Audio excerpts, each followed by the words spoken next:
Adani Elbit systems defence unit at Mamidipalli operational BRS టైంలో ఇచ్చిండ్రు. అదేవిధంగా missile cell manufacturing unit at Mamidipalli under construction BRS ఇచ్చింది.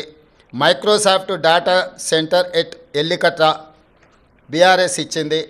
అదేవిధంగా 3 national highway projects, Khammam to Suryapet national highway, Mancherial to Repallewada national highway, Khammam to Kodad national highway BRS ఇచ్చింది. 750 kV transmission line project BRS ఇచ్చింది.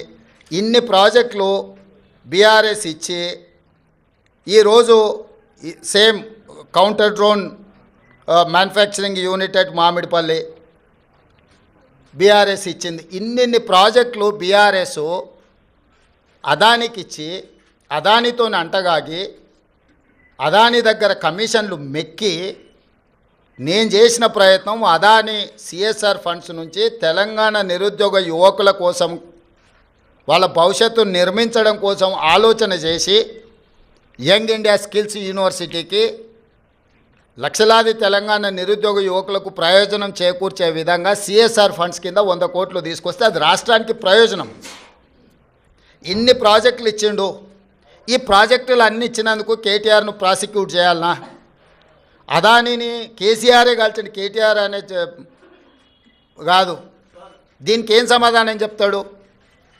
So ఏది పడితే అది మాట్లాడితే చెల్లుద్ది. ఎన్ని చిల్లర మాటలైనా మాట్లాడతాం. మాకు అధికారం కోల్పోతే మేము సహనం కోల్పోయినామని.